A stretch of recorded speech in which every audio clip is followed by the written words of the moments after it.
Okay, hey everybody. Omega is here. And so is Te Omni. And we thought that we should talk about E3 like we normally do every year. I know that we didn't really do a pre-E3 video like last year, but hey, you know what? Surprise! We can still do this. You guys are still gonna like it. You don't have to ask me questions about my vacation to get it out of us this time. Exactly. Because he didn't go on vacation. I didn't go on a vacation this year. Anyway, so essentially we're going to release our thoughts on the conference of the year. This did awesomeness, yeah. Yes, this year was awesome. And we know who the winner is. Hush you. Okay. Anyway, so we actually have in front of us because of Omni's good note-taking teacher pet skills, we actually have a list of everything that was presented in the conferences. I resemble that comment. You do. And so we can actually go in order of the presentations and say that what we thought about it. So, Yes.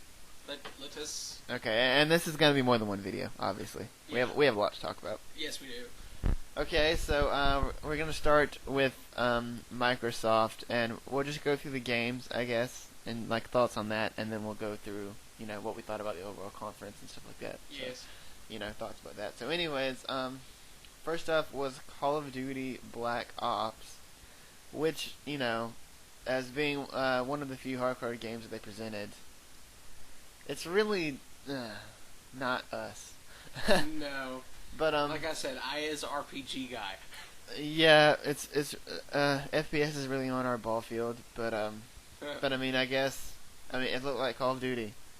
Yeah, the only good thing that they happen to mention is that they're getting exclusive releases of expansion packs for 360 all the way through the year 2012. That's pretty much the only reason why you would buy it just for the 360. Yeah, but I mean, they don't really say like how often those are going to come out. Exactly. I mean, Halo Who knows, Halo it could be 3 one- had a couple of expansion packs, but then they were very very far between. Yeah, it could be like one a year, but they said there's going to be multiple, so it could be. Yeah, I mean, minimum one a year. I doubt it's one a year, but I mean, I really doubt it's going to be like they're going to release a new one like every 2 months or something. Yeah, I'd it's not gonna imagine. be that often. I'd imagine probably get a few a year, but besides that, I mean, it looks like Call of Duty. Yeah. It doesn't look any different than the last Call of Duty and the one before that and the one before that and the one before that. Exactly.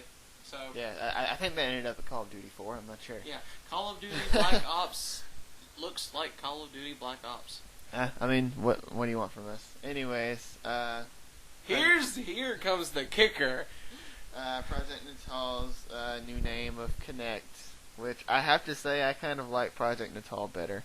Yeah, I agree. Even though it did make me think of newborn babies every time I saw that word. I always wanted to say Project Natal, but then I always like, oh, it's not Natal, it's Natal. That's Microsoft's thing. Yeah, but I mean, just Connect just seems like it seems like a much more generic name. I mean, at least Natal is unique. Yeah. I mean, yeah, it did give you, that image, but it seemed like it was a much more well-received name than Connect. Yeah, Connect, my opinion on that is they're trying to take the two words and connect them. and I see what you did there.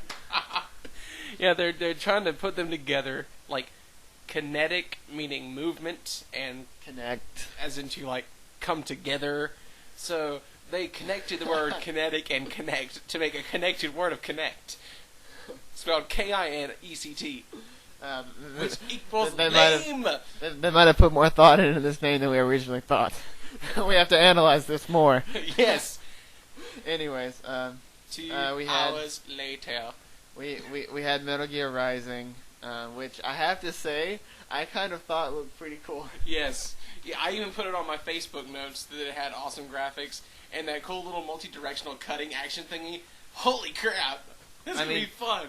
I mean, it's, to be honest, because I have a very a thing about the Metal Gear games is like, I mean, 4 was alleged to be the last one, and now there are like 8 more, and there are just gonna be more coming. It's like they're not gonna stop. But anyways, they're becoming like Pokemon. You can't kill it. I don't know if because I haven't played Metal Gear Solid 4 all the way through, but I'm not really too fond of Raiden's new like steampunk design kind of thing that he has going on in that game.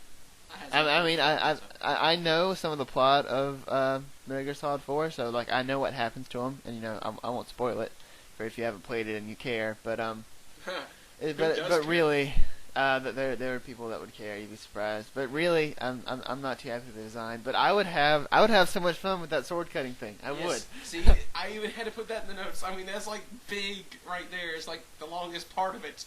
I mean, it's like just graphics, multi-directional cutting action.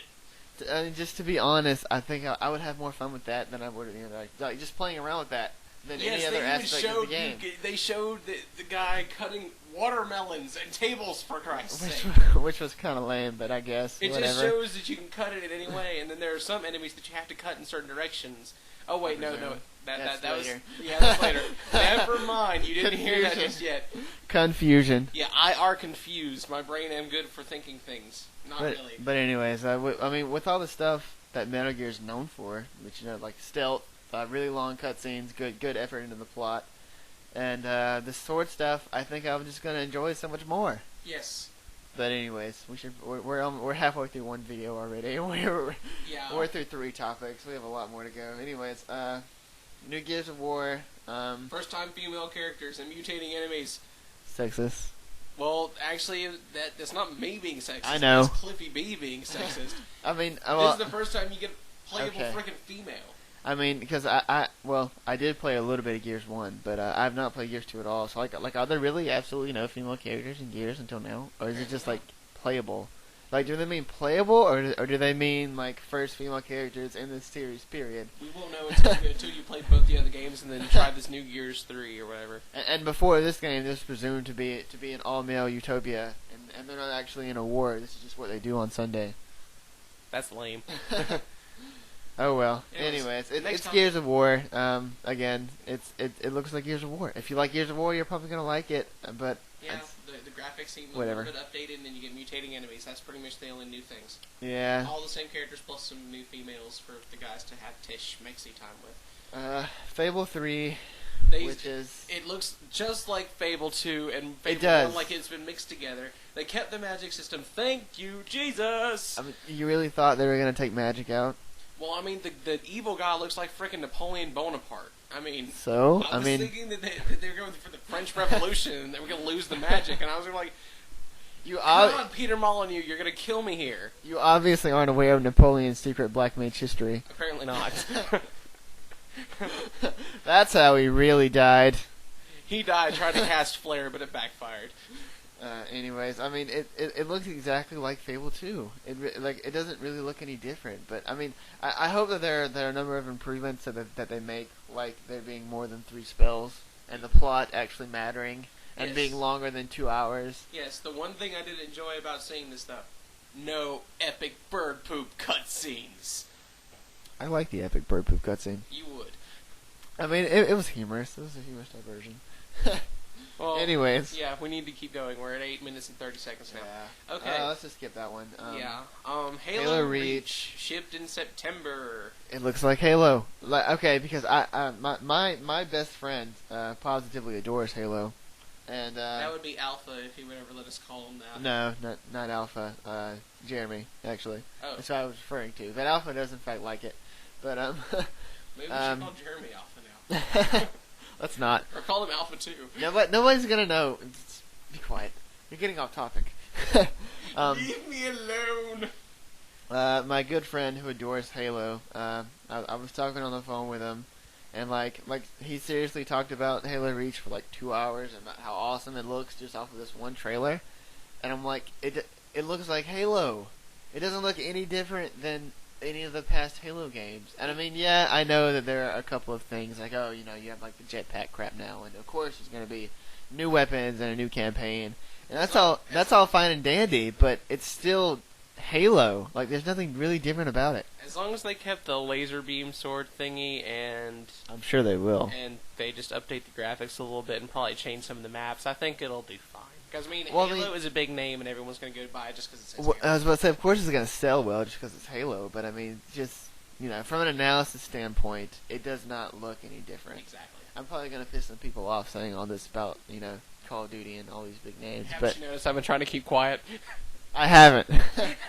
You can get mad at me, people. You can get mad at me. I'm letting you take the heat on this Okay. one. All right, next thing, since we're past our 10 minutes for the first one.